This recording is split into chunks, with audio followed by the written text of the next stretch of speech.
Oh, it's finally here. Probably one of, if not my favorite Pokemon game, Pokemon Emerald. Let's go. I mentioned in Pokemon Shield that I'd really like to play this one on the channel, so I'm gonna play it. I'm gonna play it while I try to finish Pokemon Shield. So let's do this. Back-to-back Pokemon games. God, it's been a while since I've done that. I think I'm doing like 4 back-to-back at the moment, so it's a lot. It's a lot of Pokemon in my life right now. It's awesome though. You know we gotta go May. We know we gotta be, canonically gotta be May in this. Or Sapphire, as she's called in the Adventures manga. This intro always annoyed me for some reason. Like, I'm just in the back of the van. Like, what happens if we took a corner too sharp? What happens if we slam the brakes on? Like what are the limits here? Like what would happen if something went like horribly wrong? Like car crashes and shit happen every goddamn day. Every day. Every day someone dies in a car crash, and you're just gonna let your child stand in the back of a van, completely unprotected, no seatbelt. Mother of the Year. This is a small detail that kind of annoyed me in the Ruby Sapphire remakes on 3DS. They changed the Vigoroths to be Machokes. I don't know why that just always annoyed me for some reason. Cause it's like, why didn't you just leave them as Vigoroth? Like, why didn't you just leave them how they were? Why'd you change them? I always loved this. You just go into this guy's house randomly and interact with an item that is his on the ground. And it's like, yeah, like, of course he'd be kind of, like, annoyed about this. Like, bro, you just come in my room and just, like, want to steal my shit? What is wrong with you? We're definitely, picking Mudkip, by the way. We're definitely picking Mudkip, just because Mudkip is my favorite starter from this generation. I really dislike Trico. I used to be, all in on Torchic back when I was, like, a bit younger when I first played this game, just because I thought Blaziken was cool when it evolved into Blaziken, but, like, everyone knows Mudkip is the GOAT. Mudkip is the GOAT. Also, that was something I noticed in, later generations of Pokemon, particularly, like, started in the X and Y era, I'm pretty sure, but, like, starting off your starter Pokemon with, like, one of its signature moves, like Ember or Water Gun or something, just, I don't know, that just kind of, like, yeah, I get that it makes the game, like, flow a lot better and everything, but it really does, like, take away, like, so much of the, you're actually building this Pokemon up type shit, you know? Like, when you start off with just Tackle and Growl, it really, like, makes you, you know, have to think about what you're doing a bit, because you're like, okay, I've only got these 2 moves, my Pokemon's kind of weak, and then after a couple, like, I don't know, like, after a couple of, like, levels when you finally learn, like, your Water Gun or, like, your first actual move, it's, like, such a bigger moment, honestly, because it's like, oh, hell yeah, I'm actually, like, growing my little dude. My little guy is actually growing up. There he is. Hello, Brendan. No, I don't wanna... I mean, I have to, because, like, it's old Pokemon. I've got to grind a hell of a lot more than I do in later Pokemon, like, Shield and stuff, but, like, still, come on, man, come on. I mean, I know we're going for the classic Pokemon experience here by playing a Game Boy Advance game, which I think was also, like, the 3rd generation of Pokemon. Like, this is, like, the 3rd actual Pokemon game, which is crazy, but, like, God, I'm old. I'm screwed. I've already got, like, damage on me, I'm pretty sure, from that stupid Poochyena. And it's only 2 damage, but still, it could make a difference. Let's just hope that all this dumbass does is just use, status moves. Yeah, get out of here. All he used was Leer? Come on, bro. You could have at least, like, done 2 Leers and then thrown a tackle at me, at least tried to get some damage off. Yeah, there we go. See, Mud Slap. We learned that at level 6. Like, there you go. That's your first move. You gotta level up once before you learn an actual move. Like, that's how it should be. And it's not even, like, Water Gun or anything powerful. It's, like, Mud Slap. Like, come on, man. I think Torchic just learns, like, Peck or something as well, like... And I honestly don't care what Trico learns, because he's my least favorite of this generation. Also, like, the other thing about, like, this generation of Pokemon, which is so good, is, like, you get the running shoes, like, so quickly to, like, they actually, like, kind of realized from the first couple of generations that, like, yeah, it was a little bit slow, like, having to walk everywhere and have to wait so long before you're allowed to move faster, so, like, in this one, they just kind of, like, give them to you as soon as you leave town, which is awesome. It's just so much better. Also, I will say, I hate in this game how late it teaches you about, like, catching Pokemon, because, like, you can go through like, so long before it actually teaches you, like, how to catch a Pokemon. And that's when you first meet Wally, which is, like, 2 or 3 towns in, by which case you would have already caught, like, 3 or 4 Pokemon anyway. Like, that is the type of shit where that should be in the starting town. It should teach you, like, as soon as it gives you Pokeballs and says, hey, you can catch wild Pokemon now, that's when it should teach you about catching Pokemon. Because, like, honestly, by how late it is, and it's, like, you've already caught Pokemon. You don't need to learn how to catch Pokemon at that point. You've already done it. And I'm definitely gonna be keeping my eye out for a Ralts. Ralts is definitely one of the first Pokemon that I want to be catching to add to my team. I don't care about, like, Pochianas or any of that crap. I'm pretty sure I can get a Ralts just before I meet Wally, which is good.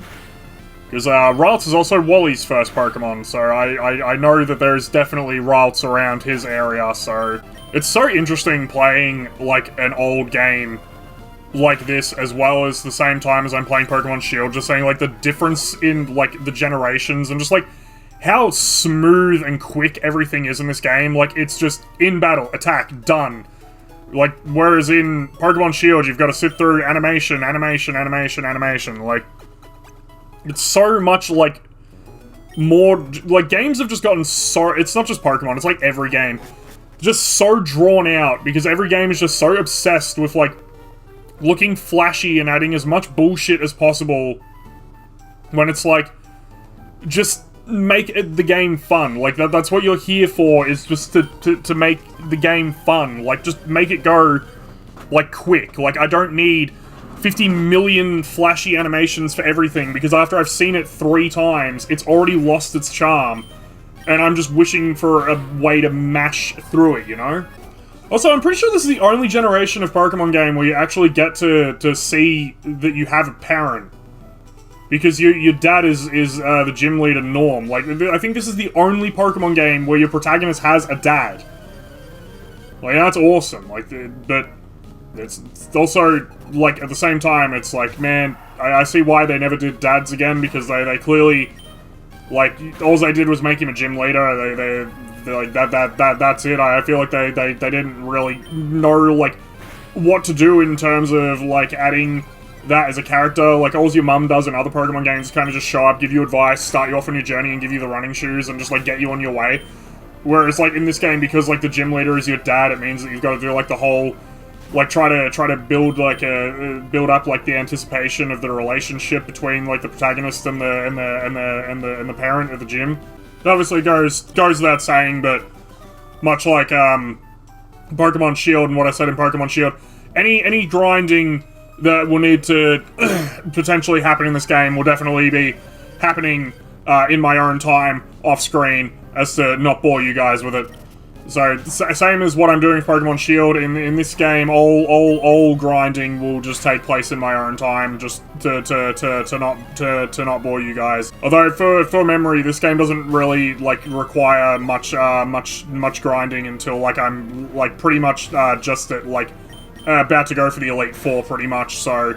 It's not until, like, the late game that I'll really have to worry about grinding in this one. Also, Shroomish is going to be the bane of my existence in this playthrough. Every other fucking trainer has a goddamn Shroomish, and all they ever do is fucking stun you or put you to sleep. It's so annoying. It's so annoying. It's like teach your Shroomish some other moves, and don't just make it a troll Pokemon. Like, I hate Shroomish in this game, because that's all it does, is just works as a put you to sleep or paralyze you Pokemon. It's got, like, no effort required in it. Also, I'm pretty sure this is where Ralts is, around these grass here. Ooh, I could get a Lotad, actually. Lotad might be fun, but no, I'll just use it for experience.